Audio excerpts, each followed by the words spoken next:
আমাদের সময় হয়ে গেছে, আপনারা ধৈর্য সহকারে আমাদের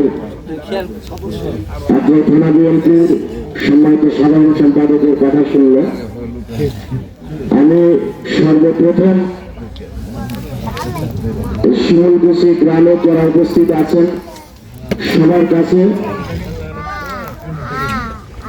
আমাদের নেত্রী আবসীন দেশনেত্রী, 3 বারের সফল প্রধানমন্ত্রী, উনি সদ্য আমাদের মাঝ থেকে বিদায় হয়েছেন।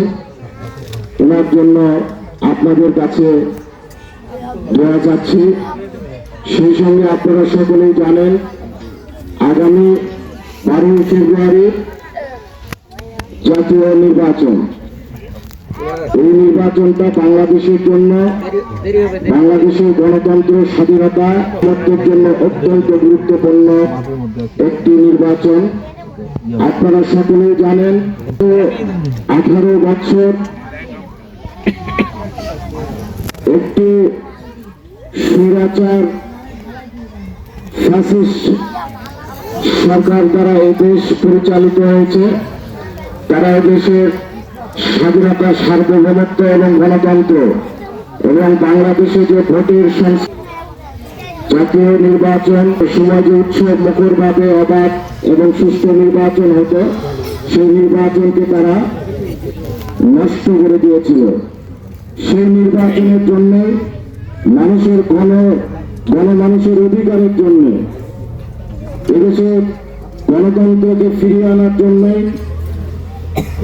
দেশনেত্রী বেগম খালেদা জিয়া দীর্ঘ 18 বছর আন্দোলন করেছেন এবং আমাদেরকে নেতৃত্ব দিয়েছেন।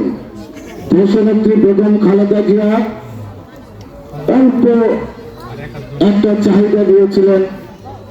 সেই সময় প্রধানমন্ত্রী হাসিনাকে উদ্দেশ্য করে উনি বলেছিলেন যে আপনি এদেশের চাহিদা মোতাবেক বাংলাদেশে একটি অবাধ এবং নিরপেক্ষ নির্বাচন দেন।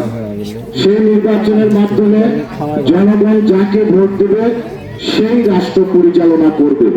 কিন্তু হাসিনা কিন্তু খালেদা জিয়ার কথা কর্ণপাত করেননি। খালেদা জিয়ার কথা যদি শেখ হাসিনা সেই দিন শুনতেন, তাহলে শেখ হাসিনাকে কিন্তু আজকে ভারতে পালায় যেতে হতো না। খালেদা জিয়ার কথা যদি হাসিনা শুনতেন, তাদের যে এমপি মন্ত্রী আজকে তাদেরকে দেশ ছেড়ে পালায় থাকতে হইতো না। হয়তো এখানেও এই গ্রামেরও অনেক লোক এখানে হয়তো শুনতে পাচ্ছেন, আশেপাশে আছেন যারা আওয়ামী লীগ করে তৃণমূল পর্যায়ে, তারাও কিন্তু আজকে হয়তো ভয়ে ভয়ে থাকছে, বাড়িতে থাকতে পারছে না, অনেক কষ্টের ভেতর দিয়ে তাদের দিন যাচ্ছে। যদি দেশনেত্রী বেগম খালেদা জিয়ার কথা হাসিনা সেই দিন শুনতেন, তাহলে এই লোকগুলো কিন্তু বিপদগ্রস্ত হতো না। তাই আমি বলব যে আপনারা আগামী নির্বাচনে দেশনেত্রী বেগম খালেদা জিয়া বাংলাদেশটাকে নিয়ে যে স্বপ্ন দেখেছিলেন, সেই স্বপ্ন বাস্তবায়নের জন্য আপনারা আমাদেরকে সহযোগিতা করবেন। আগামী যিনি বিএনপি যদি রাষ্ট্র ক্ষমতায় আসে প্রধানমন্ত্রী হবেন, তারই সুযোগ্য সন্তান জনাব তারেক রহমান।